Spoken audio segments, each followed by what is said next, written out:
আমি শুনেছি সেদিন তুমি সাগরের ঢেউয়ে চেপে নীল জল দিগন্ত ছুঁয়ে এসেছো। আমি শুনেছি সেদিন তুমি নোনা বালি তীর ধরে বহুদূর বহুদূর হেঁটে এসেছো। আমি কখনো যাইনি জলে, কখনো ভাসিনি নীলে, কখনো রাখিনি চোখ জানা মেলা গান চিলে। আবার সেদিন তুমি সমুদ্র স্নানে যাবে, আমাকেও সাথে নিও, নেবে তো আমায়, বলো নেবে তো আমায়। আমি শুনেছি সেদিন নাকি তুমি তুমি তুমি মিলে তোমরা সদল বলে সভা করেছিলে। আর সেদিন তোমরা নাকি অনেক জটিল ধাঁধা না বলায় অনেক কথা কথা তুলেছিলে। কেন শুধু ছুটে ছুটে চলা, একা একা কথা বলা, নিজের জন্যে বাঁচা নিজেকে নিয়ে। যদি ভালোবাসা নাই থাকে, শুধু একা একা লাগে, কোথায় শান্তি পাবো, কোথায় গিয়ে, বলো কোথায় গিয়ে।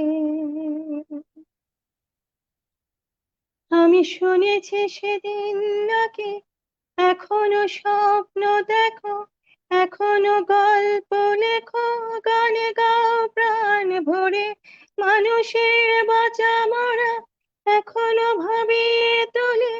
তোমাদের ভালোবাসায় এখনো গোলাপি ফোটে, আস্থা হারানো এই মন নিয়ে আমি আজ তোমাদের কাছে এসে দুহাত পেতেছি। আমি দু চোখের গল ভরে শূন্যতা দেখি শুধু, রাতে ঘুমিয়ে আমি কোনো স্বপ্ন দেখি না, তাই স্বপ্ন দেখবো বলে আমি দুহাত পেতেছি। তাই তোমাদের কাছে এসে আমি দুহাত পেতেছি।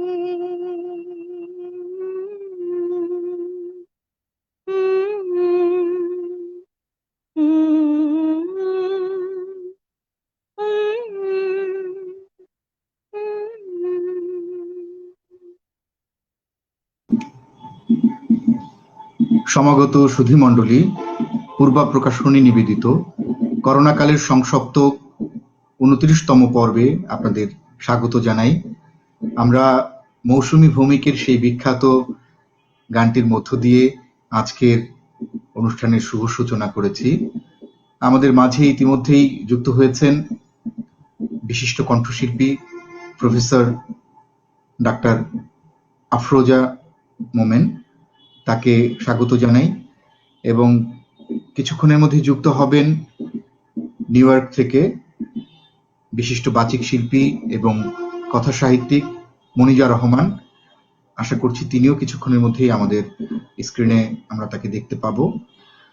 সমাগত সুধীমণ্ডলী, প্রথমেই আমাদের এই অনুষ্ঠানটি নিয়মিত দর্শকদের মাঝে পৌঁছে দেওয়ার জন্য যারা সহযোগিতা করেন তাদের সেই সমস্ত ব্যক্তি, প্রতিষ্ঠান, সেই সমস্ত গ্রুপ এবং পেজের নামগুলো একটু কৃতজ্ঞতা চিত্তে স্মরণ করতে চাই।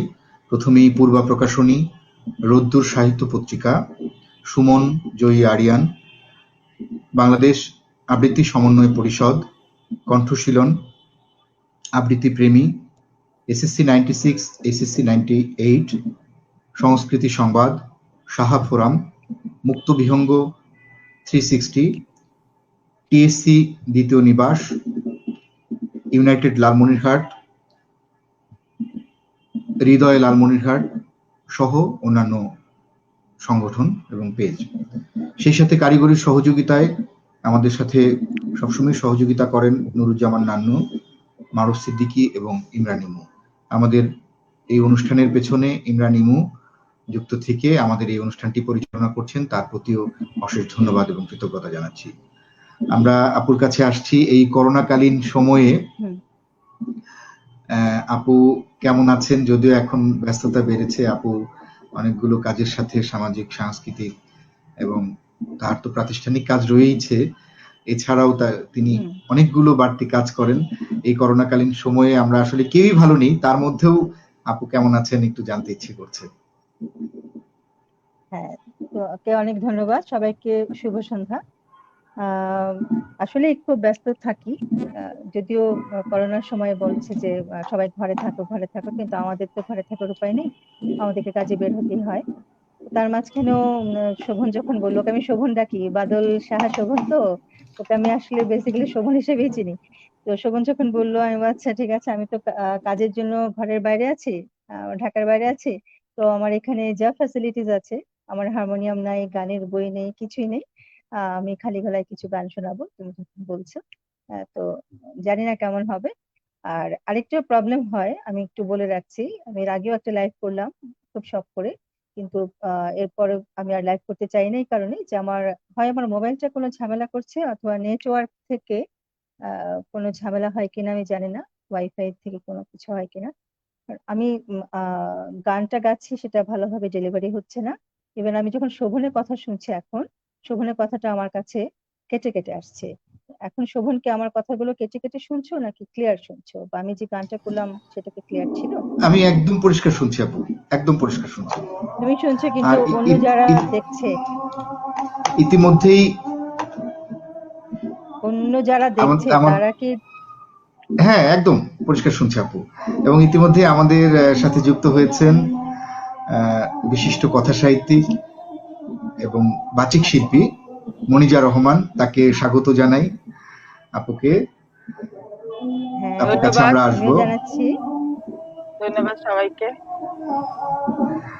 তো হ্যাঁ, যেটি বলছিলাম, আপু বলুন।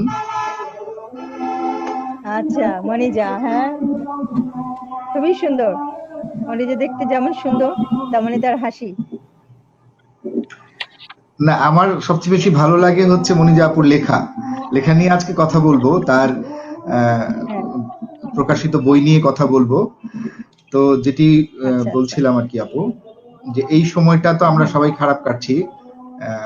আপনি শুরুতেই যদি আমাদের মানসিক যত্নের ব্যাপারে একটু দু লাইন বলে তারপর আমরা আবার মনিজা আপুর কাছে আসছি।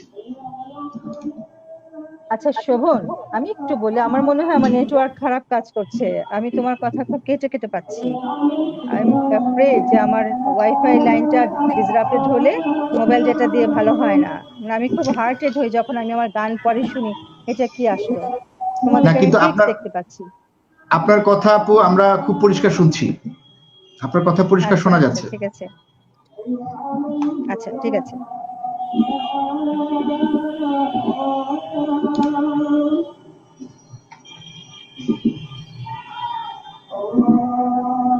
হ্যাঁ, তোমরা হ্যাঁ, শুরু করো। অবশ্যই। হুম। তো মনিজা আপুর কাছে আসছি। আপু আমাদের সাথে যুক্ত হয়েছেন, আপুকে স্বাগত জানাই। এবং আমরা সরাসরি আপুর আবৃত্তিতে চলে যাই, তারপর আমরা গল্প করব, আড্ডা দিব। হ্যাঁ, এরকমটাই আমাদের ভাবনা আজকের। আপুর প্রথমেই আপুর একটি আবৃত্তি শুনি আমরা। সেটি আপুর নিজের লেখা হতে পারে বা অন্যের কোনো লেখাও হতে পারে।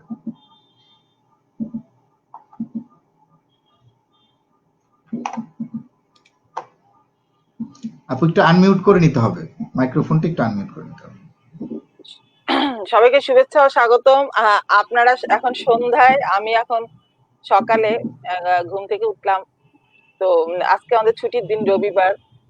তো ঘুম থেকে উঠে তাড়াহুড়া করে এখানে আসলাম। তো আমি খুব দুঃখিত যে আমার কিছুক্ষণ দেরি হয়েছে। তো আমার খুব ভালো লাগছে যে এই করোনা কালে একটা খুব চমৎকার উদ্যোগ নিয়েছে আমার ছোট ভাই বোনেরা। আমি আপনারা জানেন যে আমি দীর্ঘদিন কণ্ঠশীলনে ছিলাম, প্রায় 2 দশক, নিয়মিত অনিয়মিত ভাবে। কিন্তু আমি এখনো নিজের অন্তর থেকে মানে অনুভব করি যে আমি এখনো কণ্ঠশীলনের সাথে যুক্ত, নিজেকে যুক্ত মনে করি। তো কণ্ঠশীলন আমার জীবনে একটা বড় পাওয়া, যেটা আমার শিল্প, সংস্কৃতি, সাহিত্য বোধকে অনেক সমৃদ্ধ করেছে। আপনারা কেউ কি একটু মিউট করবেন? খুব একটা আওয়াজ আসছে। হ্যাঁ, আচ্ছা। এখন শোভন বলল যে একটা আবৃত্তি করতে। তো আমি এখন আবৃত্তিটা অত নিয়মিত করি না, কারণ যে অনেক একসাথে অনেক বিষয় করা যায় না। তো আমি আমার নিজের লেখা কবিতাই পড়ছি, এবং কবিতাটি আমি সদ্য লিখেছি 4 দিন আগে। আপনারা জানেন যে আমাদের বাংলাদেশে এখন যে চলমান যে ঘটনার প্রবাহ, ধর্ষণ বিরোধী যে আমাদের আন্দোলন, এবং আমাদের যে আহ, ধর্ষকদের প্রতি যে আমাদের ঘৃণা, এবং আমরা যে কিছু করতে না পারার যে নিরুপায়তা, সেটা আমাদেরকে সবসময় পীড়িত করে। সেই বোধ থেকেই আমার এই কবিতাটি। তো আমি আপনাদেরকে এটা আমি ঠিক আবৃত্তি না, পাঠ করে শোনাচ্ছি। আমার কবিতার শিরোনাম হচ্ছে অসহায়ত্ব। আমি যখন বড় রাস্তার মোড়ে এসে দাঁড়াই, ওপারে আমার কাঙ্ক্ষিত বাসটি তখনই স্টপেজ ছেড়ে চলে যায়। সেই মুহূর্তে জীবনের গভীর সত্যকে অনুভব করি। সিগন্যালের এপাশে দাঁড়িয়ে কতখানি নিরুপায় আমি, কতটা ব্যর্থ আমি। বহুবার চেষ্টা করেও লিখতে পারিনি কোনো প্রতিবাদের পদ্য। আমার যে নিজেকে কেবল দায়ী মনে হয়, প্রতিটি ধর্ষণ আর নির্যাতনের জন্য নিজেকে দোষী ভেবে দাঁড় করাই কাঠ করায়। আমি যখন প্রতিবাদ সমাবেশে দাঁড়িয়ে কবিতা পড়ব, সেই কয়েক মিনিটেও কয়েকজন নারী ধর্ষিত হবে পৃথিবীর নানা প্রান্তে। তাদের ধর্ম, বর্ণ, জাতীয়তার মিল নেই, মিল শুধু নারীত্বে, যে জীবন শুধু মিথ্যার উপরে প্রতিষ্ঠিত। আমার মস্তিষ্কে শুধু অন্ধকারের স্মৃতি, আমার কানে শুধু বিবস্ত্রার আকুতি, যে চিৎকার এখনো বাতাসে বিদ্যমান। মানুষের মুখোশ পরা কিছু জন্তু একজন নারীকে বিবস্ত্র করছে, আবার তারা নোংরা হাত ধুয়ে ফেলে মানুষের মুখোশ পরে ফিরে গেছে মা, বোন কিংবা প্রেমিকার কাছে। ব্যথা গভীরতর হয়। আমি কিছুই করতে পারি না, শুধু নিরুপায় হয়ে দাঁড়িয়ে থাকি রাস্তার ওপারে। ধন্যবাদ। এই ছিল আমার কবিতা। ধন্যবাদ আপু। আমরা আবারও গানে আসি, কারণ নেটওয়ার্ক মহাশয় আসলে আজকে আমাদের সদয় নয়। আফরোজা আপু যেটি বলছিলেন, আমরা আবারও আপুর আমার সেটা মনে গানে হচ্ছে। আসতে চাই। নেটওয়ার্ক কি খুব ঝামেলা করছে? আমার তো মনে হচ্ছে আমি কবিতাটা ভালোমতো কিন্তু শুনতে আমরা পারলাম। কিন্তু আপু শুনতে পাচ্ছি আপনাকে পরিষ্কার, হ্যাঁ, এবং দর্শকরাও শুনতে পাচ্ছে পরিষ্কার। আপনাকে খুব ভালো স্পষ্ট দেখা যাচ্ছে, বরং শুনতে হ্যাঁ, একটু ঝাপসা শুনতে লাগছে। পাচ্ছে? একটু ঝাপসা লাগছে। কবিতাটা আচ্ছা, হ্যাঁ, কিন্তু আপনার কবিতাটা স্পষ্ট লাগছে। যতটুকু আমি হ্যাঁ। মানে নিজের কথাটা ডাবল ডাবল আসছে আমার কাছে, তোমার কথাও ডাবল ডাবল আসছে, সেই জন্য একটু না, আপনারটা পরিষ্কার শোনা যাচ্ছে এবং দর্শকরাও শুনতে পাচ্ছে আপু, অসুবিধা নেই।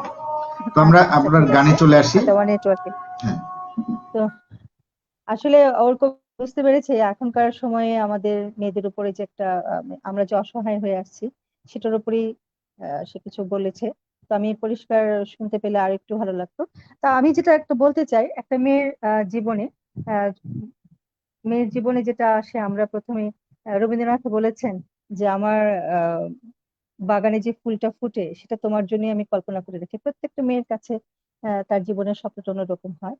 তো সেইভাবে আমি একটা গান করতে চাই রবীন্দ্রসঙ্গীত, যেটা সবাই খুব ভালো জানো, আমার মল্লিকা বনে যখন প্রথম ফুটেছে কলি, এই গানটা আমি করি।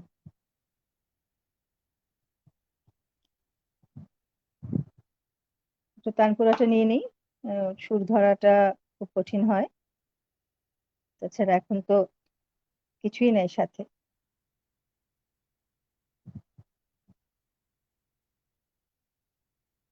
একদমই আমার নেটওয়ার্ক ভালো কাজ করছে না। আচ্ছা, এমনি করছি।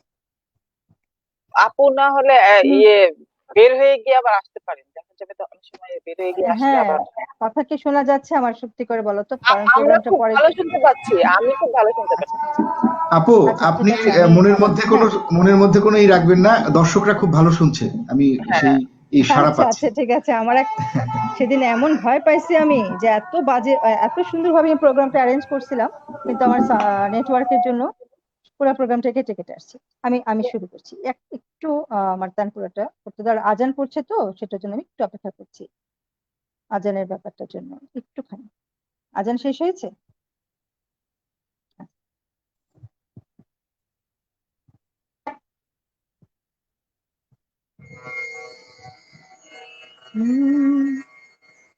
আমার মল্লিকা বনে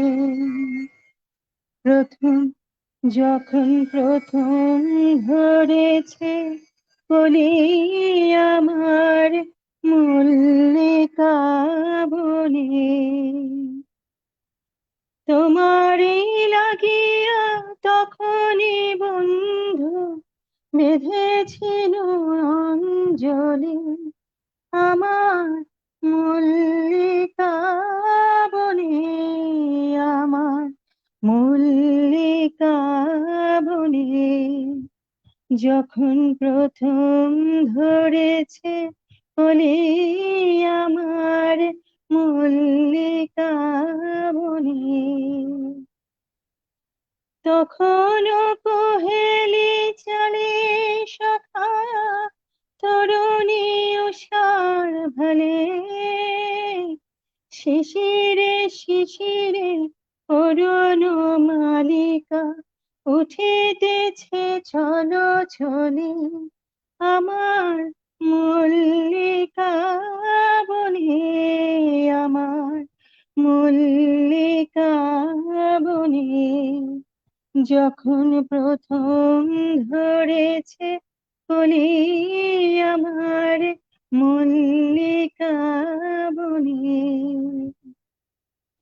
এখনো বনের গান বন্ধু হয়নি তো অবসান, তবু এখনই যাবে কি চলে, এখনো বনের গান বন্ধু হয়নি তো অবসান, তবু এখনই যাবে কি চলে, অমরে করুণ মল্লিকা ও তোর শ্রান্ত মল্লিকা, ঝড়ো ঝড়ো হলো এই বেলা তোর শেষ কথা দেশে বলি আমার মল্লিকা বনে, আমার মল্লিকা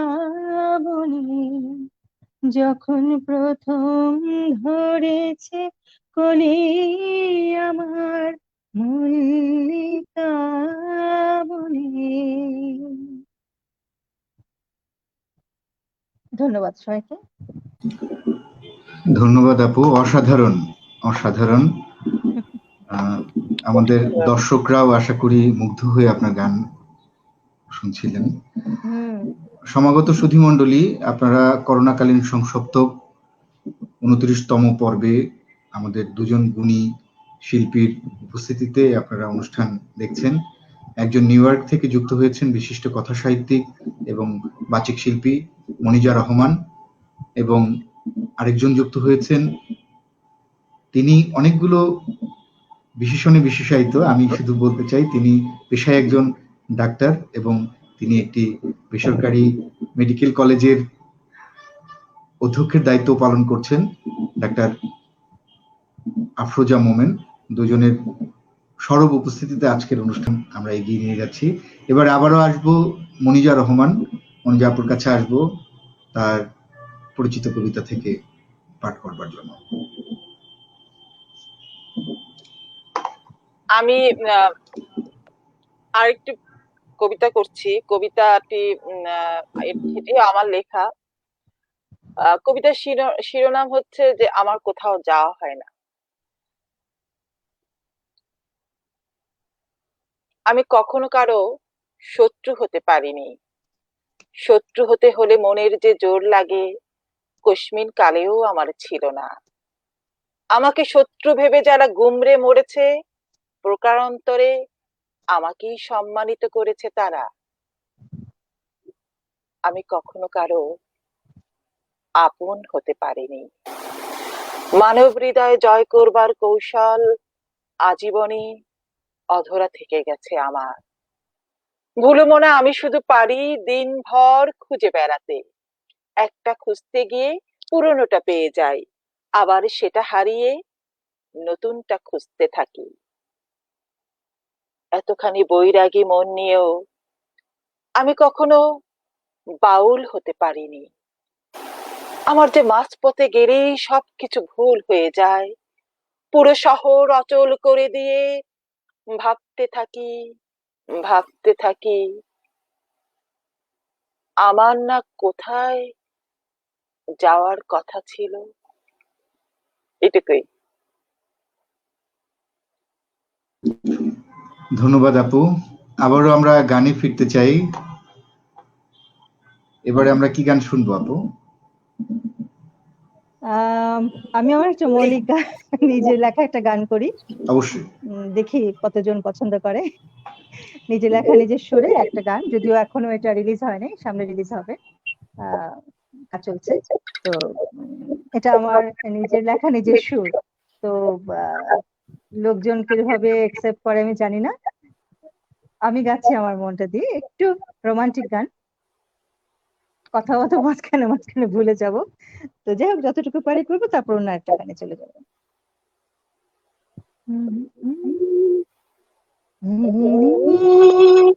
সন্ধ্যায় রাতে যোছনায় ওই দূর বনানী যাকে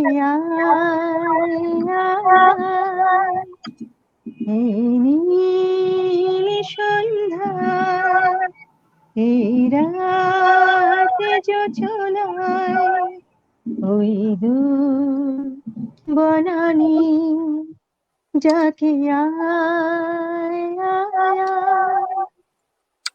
ইচ্ছে জানার পাখিরা পাখা মিলে উড়ে যায় ওই দূর পাহাড়ে নিজের খুঁজে পায় নীল সন্ধ্যায় রাতে যোছনায় ওই দূর বনানী যাকে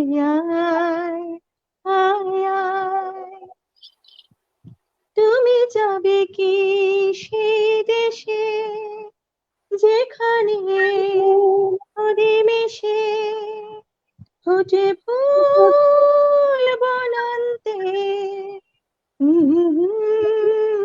খুঁজে পায় ওই দূর সন্ধ্যায় রাত যোছনায় ওই দূর বনানী যাকে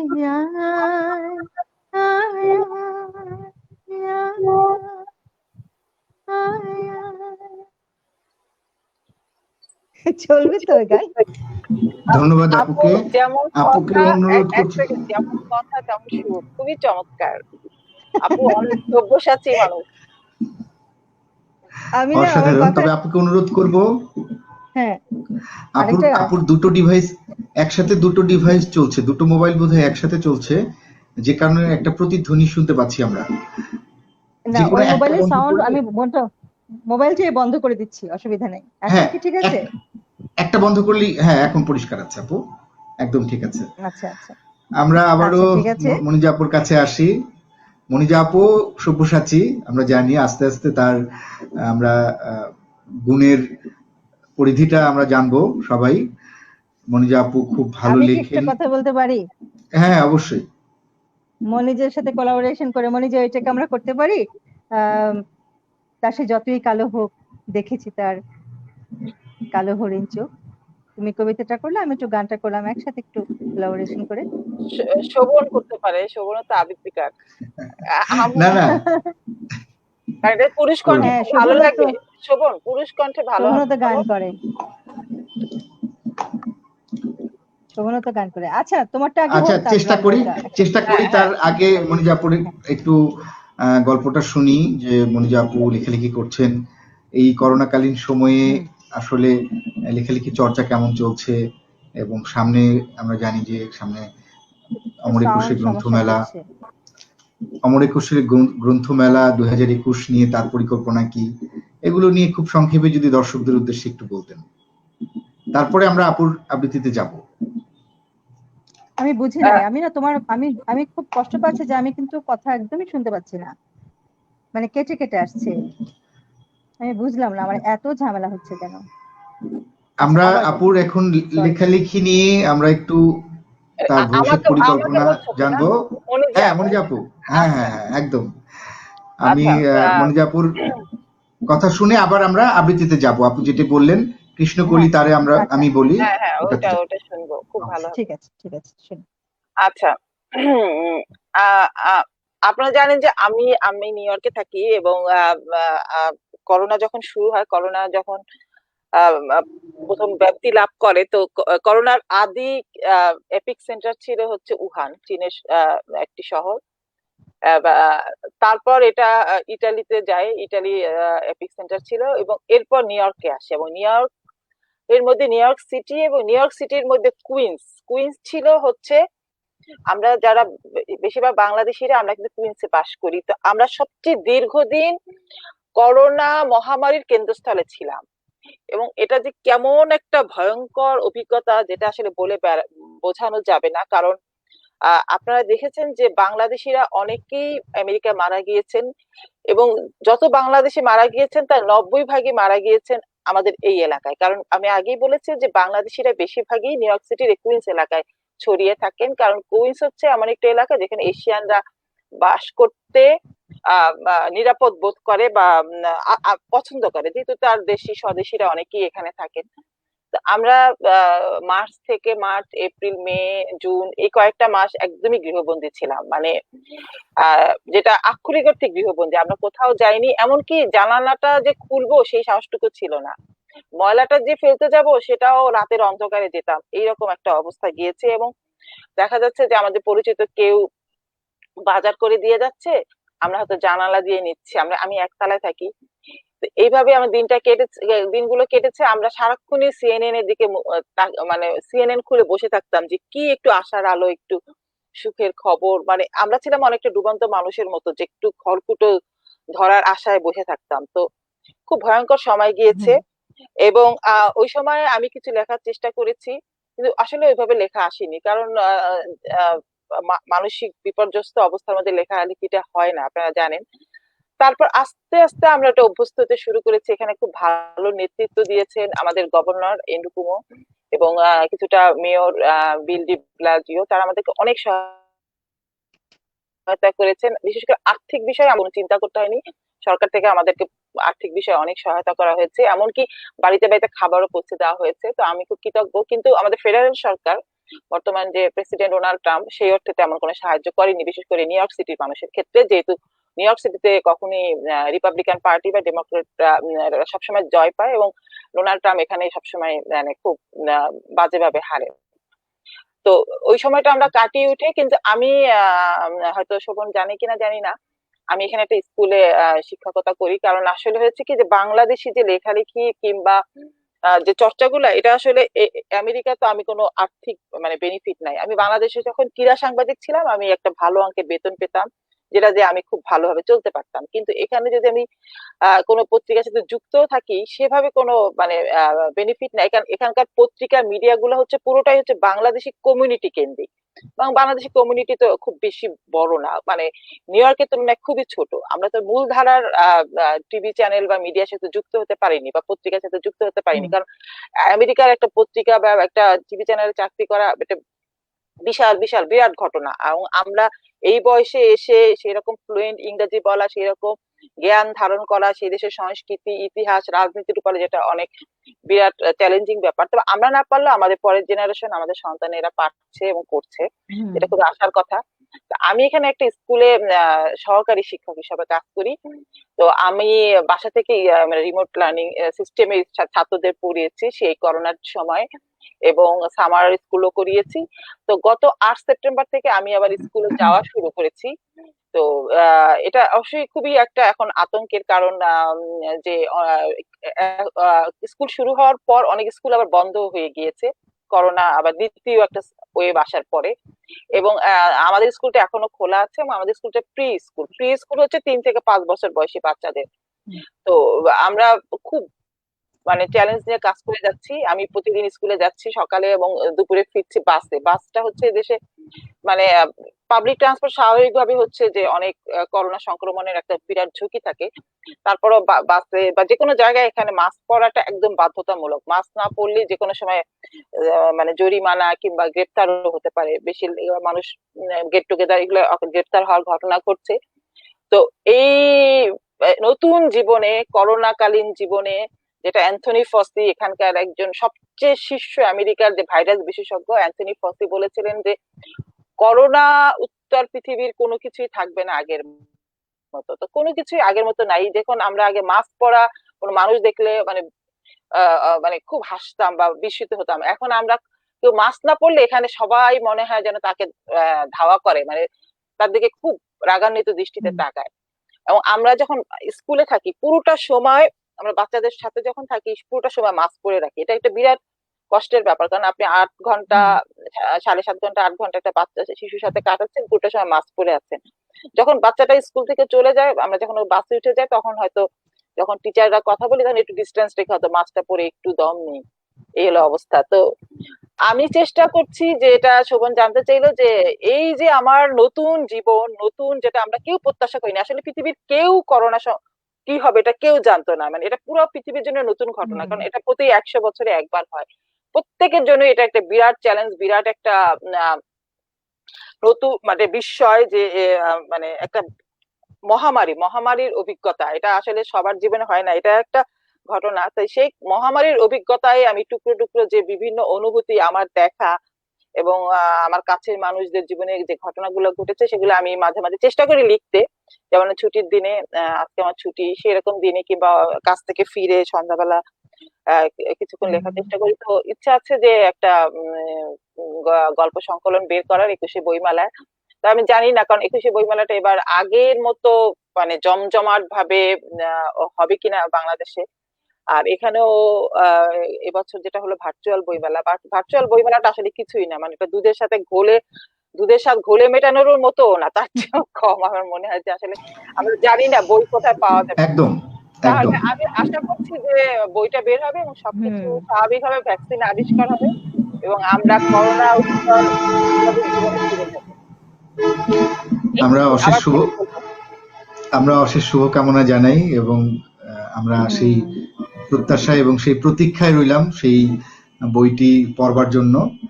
তো আমরা কৃষ্ণকলি সেই গানটিতে যাই, আপুর আমার খুব পছন্দের গান। করবো আমি হ্যাঁ হ্যাঁ কবিতার সাথে করতে চাচ্ছিলাম, একা কিন্তু করতে চাচ্ছি না, কারণ তো হ্যাঁ আমার খুব একটা করা নেই। হ্যাঁ ও করুন, যদি একটু কবিতা আবৃত্তি করে তাইলে অবশ্যই একসাথে করা যায়। অবশ্যই। হ্যাঁ, করবে শোভন করো। আমি শুরু হ্যাঁ, করি শোভন করো। তো আচ্ছা চেষ্টা আবৃত্তি করি করবে। চেষ্টা করি। আমি তো আমার আচ্ছা তো তুমি করবে। আচ্ছা তুমি আবৃত্তি কে করবে? আচ্ছা শোভন?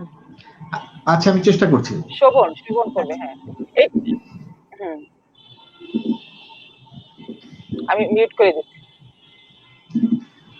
কৃষ্ণকলি আমি তারেই বলি, কালো তারে বলে গাঁয়ের লোক। মেঘলা দিনে দেখেছিলেম মাঠে কালো মেয়ের কালো হরিণ চোখ। ঘুমটা মাথায় ছিল না তার মোটে, মুক্ত বেনি পিঠের পরে লোটে। কালো, তা সে যতই কালো হোক, দেখেছি তার কালো হরিণ চোখ। ঘন মেঘে আধার হলো দেখে ডাকতে ছিল শ্যামল দুটি গাই। শ্যামা মেয়ের ব্যস্ত ব্যাকুল পদে কুটির হতে ত্রস্ত এলো তাই। আকাশ পানে হানি যুগল ভুরু, শুনলে বারেক মেঘের গুরু গুরু। কালো, তা সে যতই কালো হোক, দেখেছি তার কালো হরিণ চোখ। পূবে বাতাস এলো হঠাৎ ধেয়ে, ধানের ক্ষেতে খেলিয়ে গেল ঢেউ। আলোর ধারে দাঁড়িয়েছিলেম একা, মাঠের মাঝে আর ছিল না কেউ। আমার পানে দেখলে কিনা চেয়ে, আমি জানি আর জানে সেই মেয়ে। কালো, তা সে যতই কালো হোক, দেখেছি তার কালো হরিণ চোখ। এমনি কালো করে কালো কাজল মেঘ হরিণ চোখ, জ্যৈষ্ঠ মাসে আসে ঈশান বলি কোণে, আমি তারে এমনি বলি। করে কালো কোমল ছায়া আষাঢ় মাসে নামে তমাল বনে, এমনি করে শ্রাবণ রজনীতে হঠাৎ খুশি ঘনিয়ে আসে চিতে। কালো, তা সে যতই কালো হোক, দেখেছি তার কালো হরিণ চোখ। কালো হরিণ চোখ, কৃষ্ণকলি আমি কৃষ্ণ তারই কলি বলি, আমি তারে আর যা বলি। বলে বলুক লোক, আর যা দেখেছিলেম বলে ময়না পাড়ার বলে মাঠে অন্য লোক, কালো মেয়ের দেখেছি কালো হরিণ চোখ। তার। মাথার পরে দেয়নি তুলে বাস, লজ্জা পাবার পায়নি অবকাশ। কালো, তা সে যতই কালো হোক, দেখেছি তার কালো হরিণ চোখ। কৃষ্ণকলি আমি তারই বলি। ধন্যবাদ।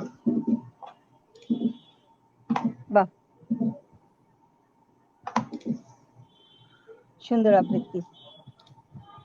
চেষ্টা করেছি গানটা গানের করার সাথে সুযোগই তো কথা। পেলাম না। গান এখন করি করতে নাই পারেন তো। আপু। এখন করতে তোমার পারেন। কবিতা শুনে এত মুগ্ধ হয়ে গেছে যে আর গানই মানে কবিতাই শুনতে শুনতে সময়টা চলে গেল। আমি আপু একটু গান করেন, বক্তৃতা করি, গানটা হ্যাঁ। শুনতে চাই।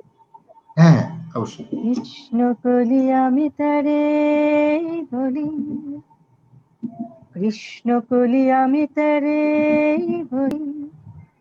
কালো তারে বলে কায়েলো, মেঘেলা দিনে দেখেছিলে মাঠে। ও কালো মেঘ, কালো হরিণ চোখ, ঘুমটা মাথায় ছিল না তার মোটে। মুক্ত বেনি পিছে পড়ে লটে। কালো, তা সে যতই কালো হোক, দেখেছি তার কালো হরিণ চোখ।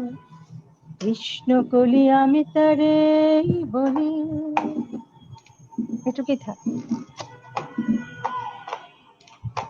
খুবই সুন্দর। অসাধারণ হ্যাঁ, আপু। গান। আমরা আবারও মনিজা আপুর কাছে আসব। তো মনিজা আপুর একটা আবৃত্তি শুনি, শোনার পরে আবার আমরা আপনারা জানেন যে আহ, হুম, আহ, বুয়েট বুয়েটের এক ছাত্র আবরারকে পিটিয়ে মারা হুম, হয়েছিল। এটা 1 বছর হয়েছে কিছুদিন আগে। তো হুম, আর আমি তখন একটা কবিতা লিখেছিলাম। এবং বাংলাদেশে যেটা হয় যে বেশিরভাগ ক্ষেত্রেই দেখা যায় যে ঘটনাগুলো বারবার ঘটে, মানে আমরা আসলে আহ আহ মানে আমরা বুঝতে পারি না আমাদের কতখানি অগ্রগতি হয়েছে। মানে আমরা সেই পৃথিবী এগিয়ে গেলেও আমরা তখনও বসে থাকি। বাংলাদেশে আসলে সব কবিতা সব লেখাই মনে হয় যেন সবসময় সবসময় চিরন্তন। তো ওইরকম একটা লেখা লিখেছিলাম, হত্যার বিচার চাই। সেই কবিতাটি আমি পাঠ করছি।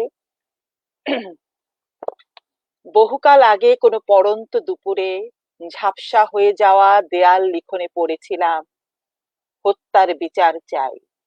প্রথম অংশটুকু মুছে গিয়েছিল রোদ জল বৃষ্টির অত্যাচারে। আমি ভরিয়ে দিয়েছি শূন্য স্থান। সেই থেকে শয়নে স্বপনে জাগরণে আমি শুধু হত্যার বিচার চাই। কখনো নুসরাত তনু মিতু কিংবা বিশ্বজিৎ, অথবা অভিজিৎ বা দীপন আবরার। কখনো বসিয়ে দেই নিহত গোলাপের নাম, কিংবা কোনো পরিযায়ী পাখি পুঞ্জীবিত ক্ষোভ আর উদ্গত অশ্রুবিন্দু আমাকে বিনিদ্র রাখে। আমি ফিরতে পারি না স্বাভাবিক জীবনের স্রোতে। দাতাল হিংস্র হায়নারা আমাকে থামাতে না পেরে বিলি করে ভেজাল লিপলে। ননি মাখন খাওয়া ভাত ঘুম জীবনের বদলে আমি বেছে নেই বন্ধুর পথ। আমি শুধু হত্যার বিচার চাই। কখনো কলম্বোতে, কখনো ক্রাইস্ট চার্চে আমাকে দেখতে পাবে জনতার মিছিলে। আমার উঁচু করা হাত একসময় প্রস্তর খণ্ড হয়, আমার হাতের প্লাকার্ড আক্রান্ত হয়। কিন্তু মস্তিষ্কের গভীরে যে স্লোগান লিখে রেখেছি, শত প্লাবনেও তা হয় না ম্লান। এটাই আসলে আমরা যারা নিউ ইয়র্কে থাকি বা পৃথিবীর যে কোনো প্রান্তে থাকি, আমরা কিন্তু হৃদয়ে লাল সবুজ পতাকাকে খুব ধারণ করে রাখি, যে কারণে বাংলাদেশের যে কোনো ঘটনায় আমাদেরকে খুব আক্রান্ত করে, খুব বিপর্যস্ত করে, এবং সেটাই আমাদের লেখা চলে আসে। একদম অসাধারণ, অসাধারণ কবিতা। আপুকে ধন্যবাদ। আমরা আবারও গানে চলে আসি। আপু একটু আনমিউট করে নেবেন। আচ্ছা, আপু সম্পর্কে একটু জানি, আপুর কর্মজীবন, হ্যাঁ, করোনা কালে কি আপনার ডাক্তার কি অভিজ্ঞতা হলো ডাক্তারি পেশা করতে গিয়ে? আচ্ছা, হ্যাঁ, সেই সাথে আমি একটু মানে যুক্ত করি। আমি যেটি জানতে এইটা আমি আরেকটু পরে আসতে চাচ্ছিলাম।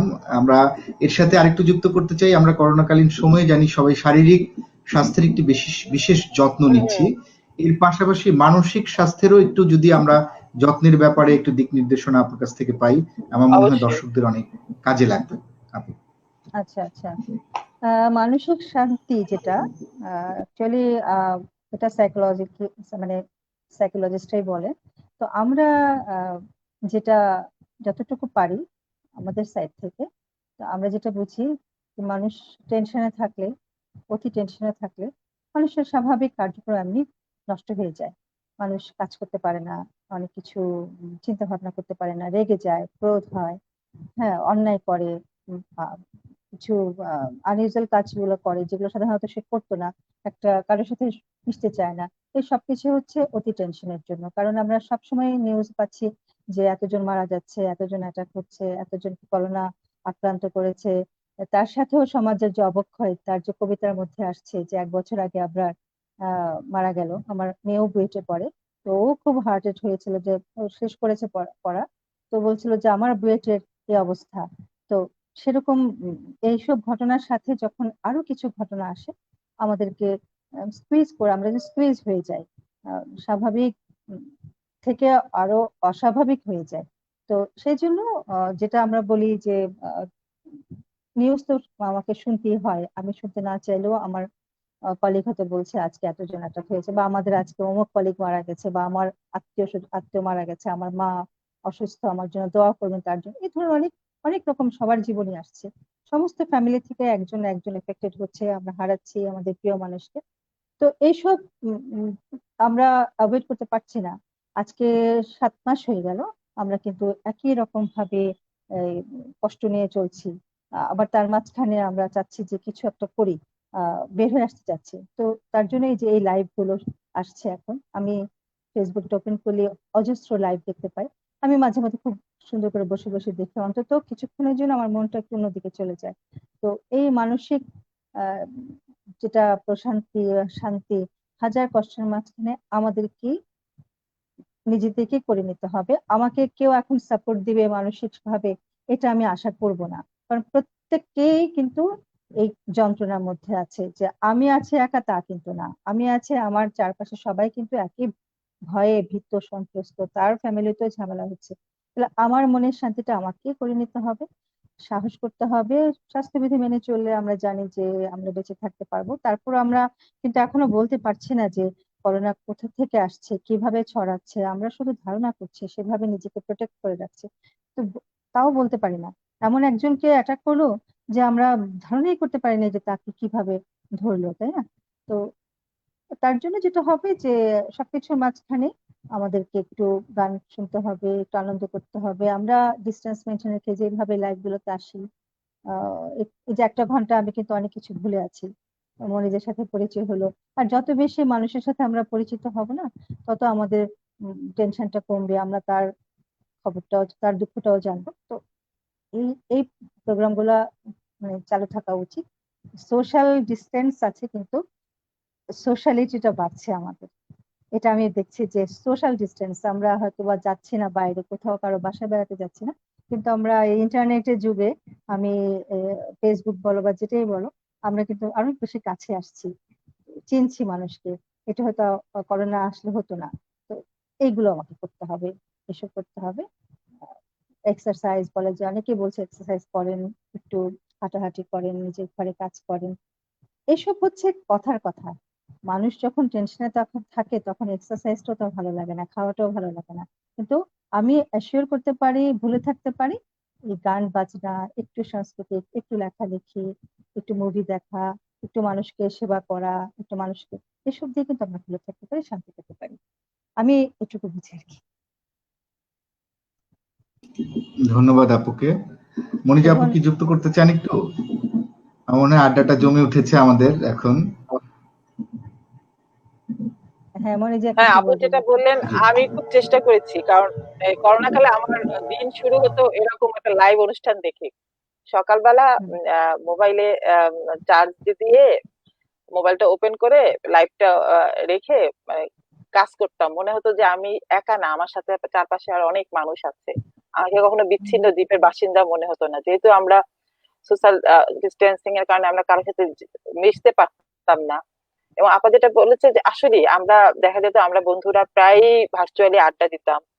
তো হুম, হয়তো বাসায় দেখা হতো না, কিংবা বাইরে কোথাও রেস্টুরেন্টে কিংবা শপিং মলে দেখা হতো না, কিন্তু তারপরও মনে হতো যে আমরা মনে হয় যুক্ত আছি। এবং হুম, সবসময় একটা আনন্দে থাকার চেষ্টা করতাম, আমরা ছোটখাটো অভিজ্ঞতার কথা বলতাম, আমাদের কষ্টের অভিজ্ঞতাও আসতো, আমাদের প্রিয়জন মানে যে বিয়োগের যে বেদনাগুলো আমাদের ছুঁয়ে যেত। কারণ কষ্টকে আসলে চাপা দিয়ে লাভ নেই, কষ্টকে আপনাকে প্রকাশ হুম, করতে হবে, বেদনাকে প্রকাশ করতে হবে। পাশাপাশি আমরা সেটা থেকে শক্তি নিতাম, যে আসলে তো মানে করোনা হচ্ছে কি, আমাদের যে এটা এমন একটা ভাইরাস বা এটা এমন কিছু যেটা আমাদের সাথে মানে এটা অনেকটা নিয়তির মতো, যে আমরা তো আসলে আগে থেকে টেনশন করে কোনো লাভ নেই। যখন অ্যাম্বুলেন্সের বারবার শব্দ শুনতাম, যখন দেখতাম আমার প্রতিবেশীকে প্রতিবেশীর মৃতদেহ হয়তো বাসা থেকে নিয়ে যাচ্ছে, তখন খুব ভয়ঙ্কর ভাবে ভয়ঙ্কর খুব অনুভূতি হতো। ভালো। তো তার পাশাপাশি আবার চেষ্টা করতাম, মানুষ আসলে তো আশায় বাস করে। তো প্রতিদিনই নতুন সকাল হতো, নতুন ভাবে আশা করে উঠতাম, কারণ আমার সন্তানের জন্য আমার আমাকে আবার আবার স্বাভাবিক জীবনে ফিরে আসতে হবে, এবং যেটা হবে নিশ্চয়ই ভালোই হবে। প্রকৃতিতে বিশ্বাস করতাম, হুম, কারণ আমরা করোনার কারণে হয়তো আমরা গৃহবন্দী, কিন্তু দেখুন যে প্রকৃতির জন্য তো এই বিশ্রামটা দরকার ছিল। এই বৃক্ষ, নদী, গাছ, তারপর আপনার পাখি, পশু, তারা একটা ভালো সময় কাটিয়েছে, কারণ আমরা মানুষ তাদেরকে বিরক্ত করেনি, কারণ মানুষ খুব বিরক্ত করেছিল প্রকৃতিকে। এবং এটা হতে পারে যে এটা প্রকৃতিরই একটা প্রতিশোধ, যেটা আমরা হয়তো দেখে, আমরা হয়তো অন্যভাবে দেখিনি, এই আর কি। আর যেটা হচ্ছে যে মানে একটা সুস্থ চর্চা, যেমন আপনি জানেন যে করোনা কালে এই যে আড্ডাগুলা জমে উঠেছে, যেমন আমার কাছে খুব ভালো লাগছে এই অনুষ্ঠানের নামটা, যে করোনা কালে সংসপ্ত। আমরা কিন্তু ওই যে হুম, সংসপ্তক মানে হচ্ছে তো বিজয়ী, যে আহ, জিততে পারে। তো আমরা যে এই যে আমাদের মধ্যে যে কতটা শক্তি ছিল আমরা জানতাম না, আমরা নতুন ভাবে জেনেছি। আমরা দেখেছি মানুষের মহত্ব। আমি কালকে ব্রুকলিন মিউজিয়ামে গিয়েছিলাম, তখন দেখলাম অনেক ডাক্তার নার্সদের ছবি, সাদা কালো ছবি। তো আমি দূর থেকে দেখে ভাবলাম এরা মনে হয় হয়তো মারা গিয়েছে এই কারণে, কারণ সাদা কালো ছবি, তো আমি অনুমান করছিলাম। তো পাশে গিয়ে কাছে গিয়ে আচ্ছা, লেখাটা আচ্ছা, পড়লাম, যে দেখলাম যে না, এরা আসলে তারা সবাই খুব ইয়াং। তো আমি কাছে গিয়ে দেখলাম যে না, তারা নিউ ইয়র্ক স্টেটের না, তারা অন্য স্টেট থেকে, আমেরিকার 50টা স্টেট, তা অন্য স্টেট থেকে তারা নিজেদের জীবনের ঝুঁকি নিয়ে নিউ ইয়র্ক স্টেটে এসেছিল, কারণ করোনায় সবচেয়ে বেশি আক্রান্ত হয়েছিল নিউ ইয়র্ক স্টেট। তখন ডাক্তার, নার্স এবং চিকিৎসা সরঞ্জাম, বিশেষ করে ভেন্টিলেটরের হুম, একটা সংকট দেখা দিয়েছিল। এবং তখন অস্থায়ী অনেক হাসপাতালও হয়েছিল। তো তখন তারা এই যে জীবনের ঝুঁকি নিয়ে তারা এই নিউ ইয়র্কে এসেছিল মানুষের সেবা করতে। মানে তারা জানতো তারা যে কোনো সময় করোনা আক্রান্ত হবে, কারণ তারা প্রতিটা করোনা রোগীর খুব কাছে গিয়েছিল। কিন্তু তারপরও তারা এসেছে, যারা নিজের, এটাই যে মহত্ব। তখন মনে হয় যে আমি কি, আমার হুম, জীবনটা আসলে কতখানি গুরুত্বপূর্ণ, যে একটা মহৎ কাজে জীবনটা যদি আমি নিজেকে দিতে পারি, এর চেয়ে তো জীবনের সার্থকতা হতে পারে না। হুম, তো এই জিনিসগুলো আমাকে খুব শিহরিত করেছে। এই যে এখন আমি বলতে গিয়ে আমার গায়ের লোম কাটা দিয়ে যাচ্ছে, যে এই মানুষগুলো এসেছে এবং এর মধ্যে কয়েকজন মারাও গিয়েছে, যাদের কোনো দরকার ছিল না, তারা অন্য হ্যাঁ, স্টেট থেকে নিউ ইয়র্কে হ্যাঁ, এসেছে এবং মৃত্যুবরণ করেছে। কিন্তু মানুষের জীবনের সার্থকতা তো এখানে, তাই না, যে আপনি অপরের জন্য জীবনটা দিতে পারা। এটা আমার কাছে খুব আবেগপ্রবণ করেছে, কারণ আমরা এই করোনা কালে আসলে মানুষের অনেকগুলো আহ আমরা তাদের মানে অসম্ভব সুন্দর কিছু ঘটনা আমরা জানতে পেরেছি। খুব সুন্দর। অশেষ ধন্যবাদ আপু। আমরা আর 10 মিনিট আছি, আমরা 1 ঘন্টা রেখেছি আজকের অনুষ্ঠানটি। তো সকলকে আমরা, আফরোজা আপু সম্ভবত নেটওয়ার্কের কারণে বিচ্ছিন্ন হয়ে গেছেন, আশা করি কিছুক্ষণের মধ্যেই যুক্ত হয়ে যাবেন। আমরা এই ফাঁকে আপুর একটি আবৃত্তি শুনি, তারপরে আবার আমরা আরেকটি গান শুনবো, তারপর একটু কিছু আবৃত্তি কথা করবো বলে আবার? যাচ্ছে বিদায় আবার নেব। আমি। আচ্ছা এই নেটওয়ার্কে হ্যাঁ, এত ঝামেলা। আচ্ছা, আচ্ছা শুনুন। আমি তো ইয়েতে নিউ ইয়র্কে থাকি যেহেতু, তো নিউ ইয়র্কের প্রকৃতি এখন আমাকে বেশি মানে কি বলবো যে লেখালেখির ব্যাপারে তাড়িত করে। আমরা 6টা ঋতু দেখে বড় হয়েছি। আমি যখন বাংলাদেশে থাকতাম, আমি ইয়েতে থাকতাম, নিউ ইস্কাটন রোডে থাকতাম বিয়ের পরে। আর আমি আমার জন্মের পরে গ্যান্ডারিয়া ছিলাম। গ্যান্ডারিয়া আমার জন্ম এবং বড় হওয়া। তো নিউ ইস্কাটন রোডে আমি যখন থাকতাম, তো ওই পাশে ছিল রমনা পার্ক। তো আমি নিয়মিত রমনা পার্কে হাঁটতে যেতাম, এবং প্রকৃতির যে পরিবর্তনটা সেটা আমি রমনা পার্কে গেলে বুঝতে পারতাম। যেমন শরতে শিউলি ফুল, কিংবা বর্ষাকালে কদম ফুল, এবং বসন্তকালে লাল কৃষ্ণচূড়া, কিংবা এরকম মানে আমি খুব অনুভব করতাম, এবং আমার প্রকৃতি আমাকে খুব টানতো। তো নিউ ইয়র্কে যখন আসলাম, তো দেখলাম যে এখানে শীতকালে একদম ন্যাড়া হয়ে যায় প্রকৃতিতে, কোথাও একটা সবুজের চিহ্ন থাকে না। আবার যখন বসন্তকাল শুরু হয়, একদম মানে রাতারাতি রিভার্স হয়ে যায়, সবুজ সবুজ চারদিকে সবুজে ভরে যায়। তারপর সবুজ এবং ফুল, এবং যখন গ্রীষ্মকাল আসে তখন আর সবুজটা আরো তীব্র হয়। মানে এটাকে বলে সামার টাইম, যেটা আমেরিকার মানুষের জীবনে সবচেয়ে কাঙ্ক্ষিত সময়, কারণ এখানে আসলে সামার খুব মানে মানে অল্প সময় থাকে, বেশিরভাগ সময় শীত থাকে। তো মানুষ সামারে একদম পাগল হয়ে যায়, তারা এদিকে ওদিকে ছড়িয়ে পড়ে, বনে বাজারে বিচে পাহাড়ে সব জায়গায় ছড়িয়ে যায়, এবং সামারে সব স্কুল বন্ধ থাকে। তারপর সামার শেষে যে সময়টা আসে, এটাকে বলা হয় ফল, যেটা বাংলাদেশের অনেকটা শরৎ বা হেমন্তকালের মতো। তো আমার এই অভিজ্ঞতা, ফলের অভিজ্ঞতা এখানে নতুন, কারণ এখানে ফলে প্রকৃতিটা একটা অন্যরকম একটা চেহারা নেয়। পাতাগুলো ধীরে ধীরে সবুজ থেকে আস্তে আস্তে হলুদ হয়, হলুদ থেকে লাল হয়, কোনটা কমলা হয়, এবং আস্তে আস্তে পাতাগুলো ঝরে পড়তে থাকে, এটাকে বলে ফল। তো এই সময়টা আমার মনটা জানি কেমন একটা কি কি যেন পাইনি, কি যেন হওয়ার কথা ছিল, মানে একটা কেমন তাড়িত করে। এবং এই সময় আমার বাংলাদেশে থাকতে আমার প্রিয় ঋতু ছিল বসন্তকাল। আর এখানে আসার পর আমার প্রিয় ঋতু হচ্ছে ফল। বসন্তকালটার চেয়ে ফলটা আমার বেশি ভালো লাগে, কারণ মনে হয় যেন কি আমি একটা নৈসর্গিক পরিবেশে বাস করছি, মনে হয় যেন আমি একটা আহ উম, মানে পরবাস্তববাদ যেটাকে বলা হয়, যে আমি মনে হয় পৃথিবীতে নাই, অন্য কোনো জগতে আছে, যখন আমরা প্রকৃতির মাঝে যাই হলুদ লাল কমলা রঙের পাতার মধ্যে। এবং এটা আমার কবিতায় অনেকবার আসে। তো আমি ওই ফলের কাছাকাছি একটা কবিতা, ফল এবং প্রেম দুটো মিলে একটা কবিতা লিখেছিলাম, যেটা আমি পাঠ করছি। কবিতার শিরোনাম হচ্ছে সব প্রেম জমা থাকে প্রকৃতিতে, যেটা আমি খুব বিশ্বাস করি।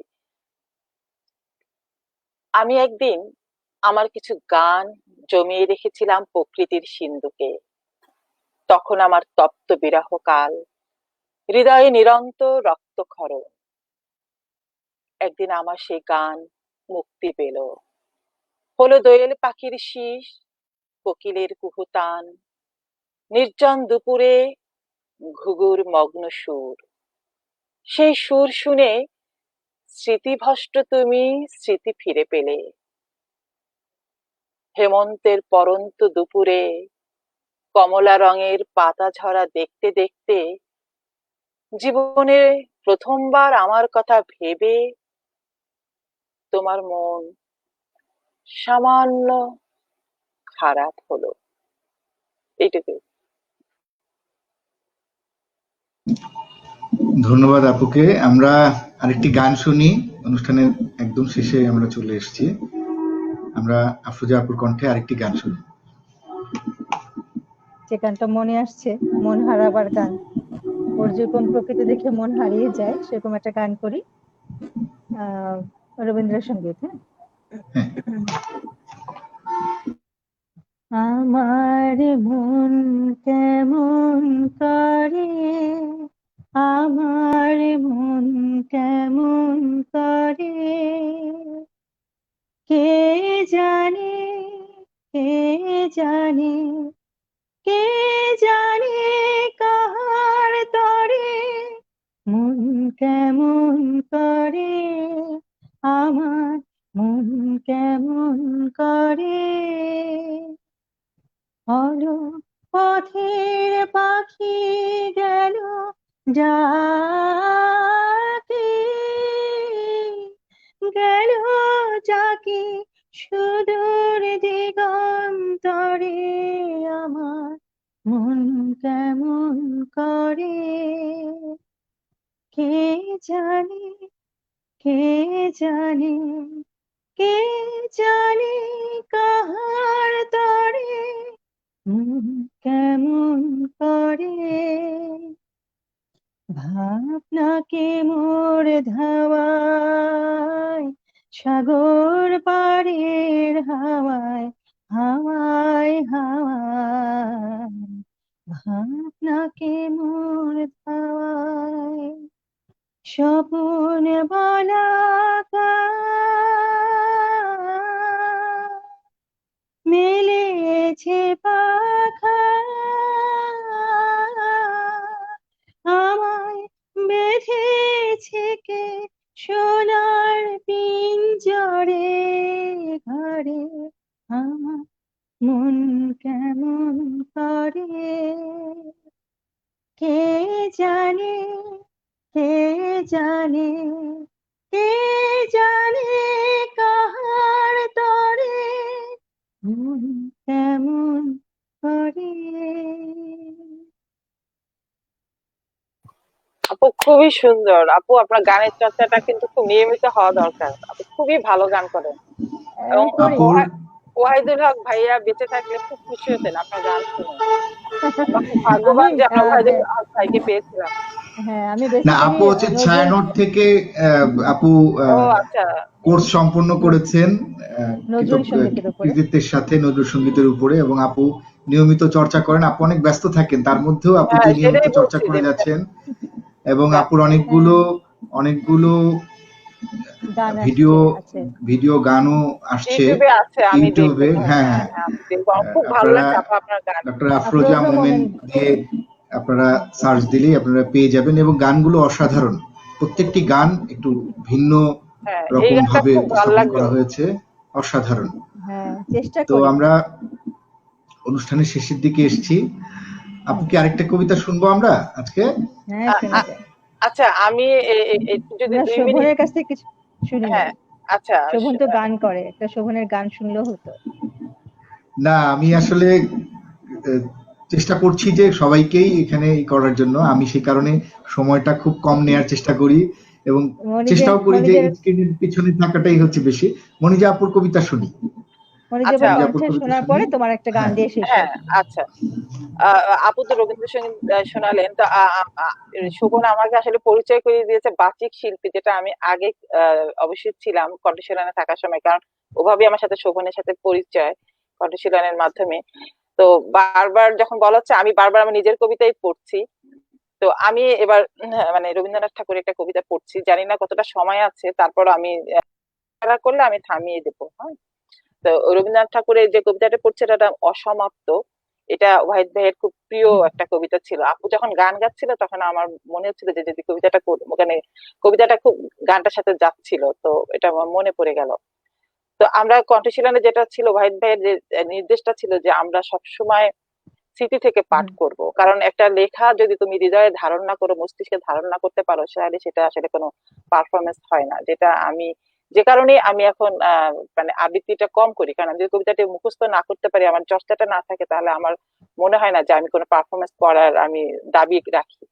তো যাই হোক, আমি করছি। কবিতার নাম অসমাপ্ত, রবীন্দ্রনাথ ঠাকুরের।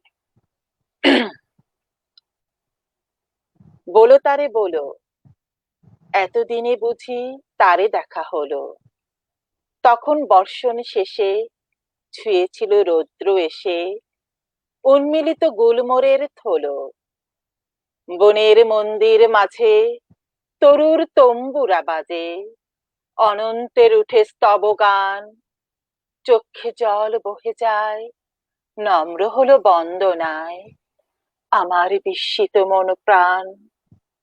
দেবতার বর, কত জন্ম কত জন্মান্তর, অব্যক্ত ভাগ্যে রাতে লিখেছি আকাশ পাতে, এ দেখার আশ্বাস অক্ষর, অস্তিত্বের পারে পারে এ দেখার বারো তারে বহিয়াছি রক্তের প্রবাহে, দূর শূন্যে দৃষ্টি রাখি, আমার অন্য না আখি, এ দেখার গৌর গান গাহে। বলো আজি তারে, চিনিলাম তোমারে আমারে, হে অতিথি, চুপে চুপে বারংবার ছায়া রূপে এসেছো কম্পিত মোর দ্বারে। গত রাত্রে চৈত্র মাসে প্রচ্ছন্ন পুষ্পের বাসে কাছে আসা নিঃশ্বাস তোমার স্পন্দিত করেছে জানি আমার গুণ্ঠন খানি, কাদায়েছে সেতারের তার। বলো তারে আজ, অন্তরে পেয়েছি বড় লাজ, কিছু হয় নাই বলা, বেঁধে গিয়েছিল গলা, ছিল না দিনের যোগ্য সাজ। আমার বক্ষের কাছে পূর্ণিমা লুকানো আছে, সেদিন দেখেছ শুধু অমা, দিনে দিনে অর্ঘ্য মম পূর্ণ হবে প্রিয়তম। আজি মোর দন্য করো ক্ষমা, আজি মোর দন্য করো ক্ষমা। এটাকে অসংখ্য ধন্যবাদ আপু, অসাধারণ।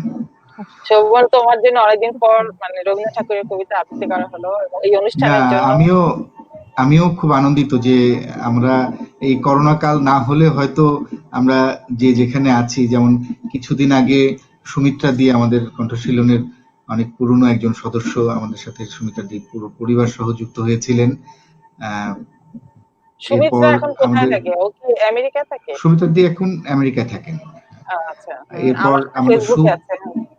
শুভরক্ষিত শুভদা বহুদিন পর আমাদের সাথে যুক্ত হলেন।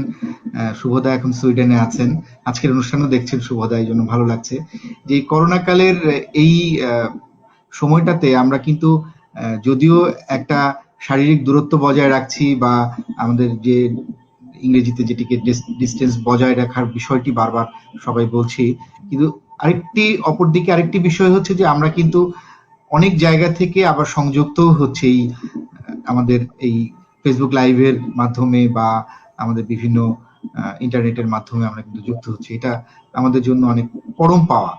এটা না হলে হয়তো মনিজাপুর পাশাপাশি, আমার কাছে মনে হচ্ছে যে মনিজাপু আমেরিকায় আছে, আমি ঢাকায় আছি, আমরা দুজন পাশাপাশি বসেই হ্যাঁ, সেটাই। হচ্ছে আড্ডা দিচ্ছি, গল্প করছি। এই যে একটা অনুভূতি, এটি অনেক অনেক ভালো লাগার একটা বিষয়। এটাকে কেন্দ্র করে আমরা করোনা কালের সংসপ্তক এই অনুষ্ঠানটি সাজিয়েছি।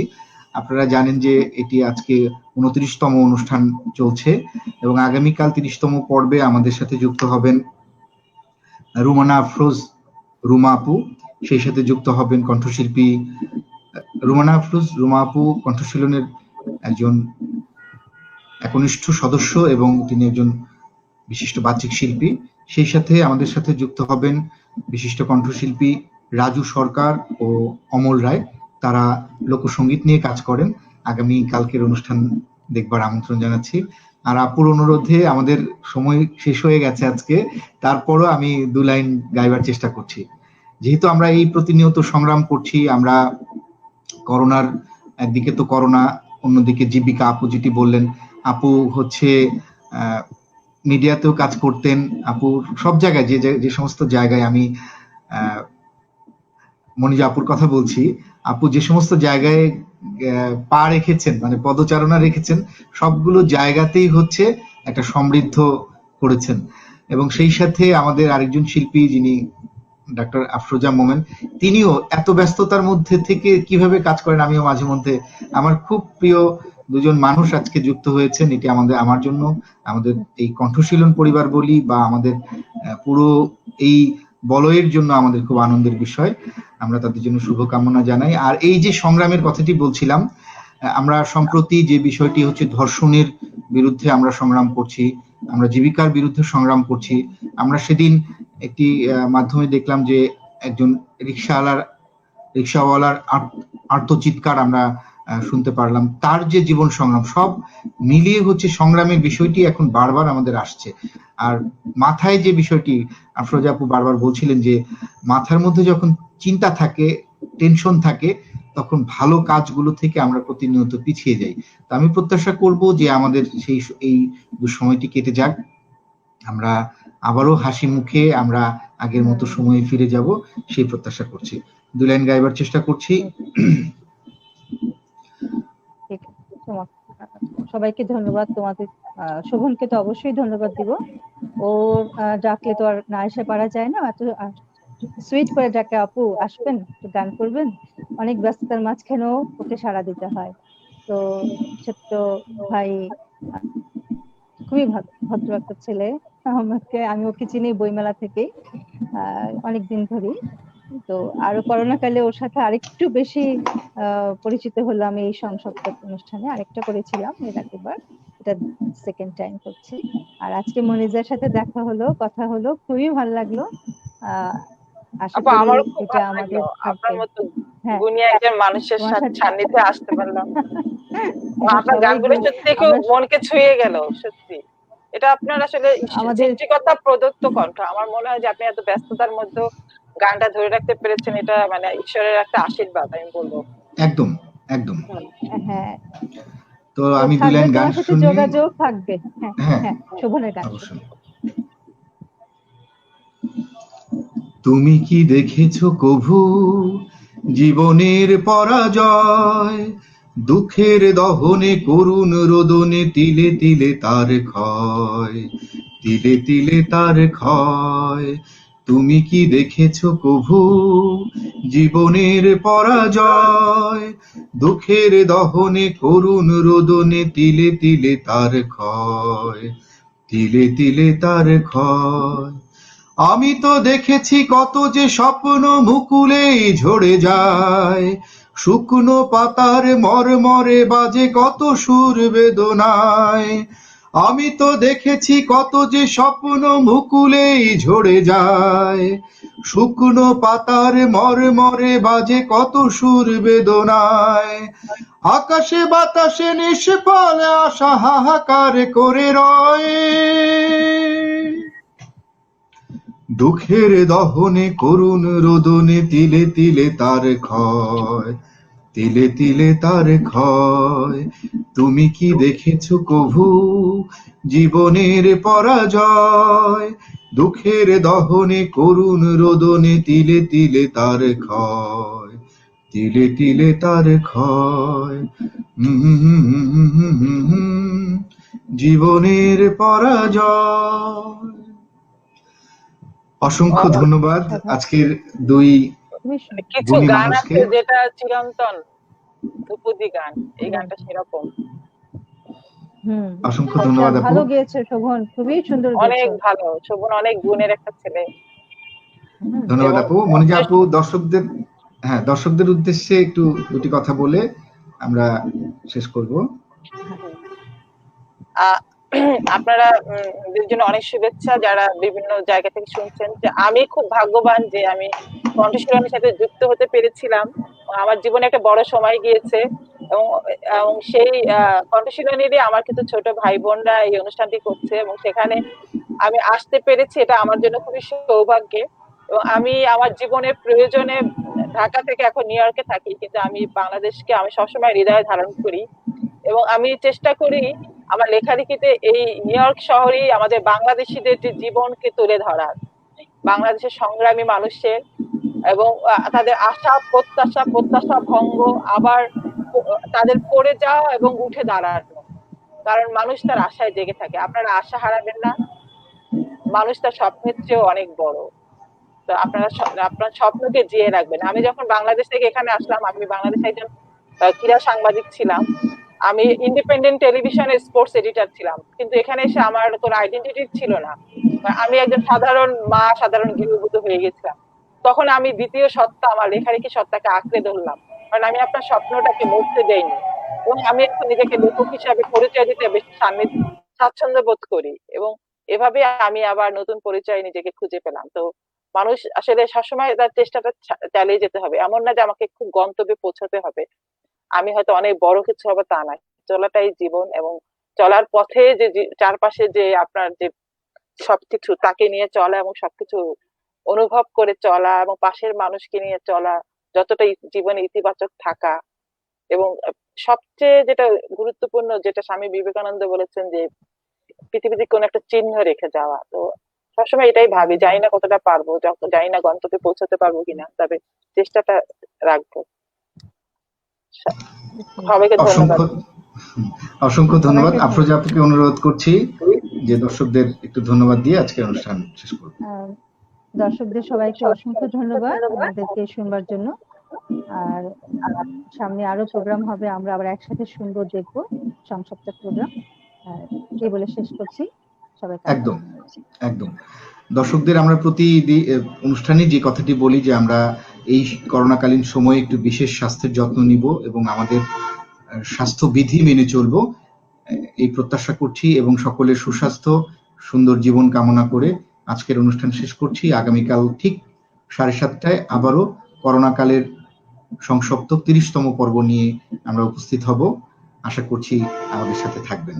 অসংখ্য ধন্যবাদ। ধন্যবাদ। শুভরাত্রি।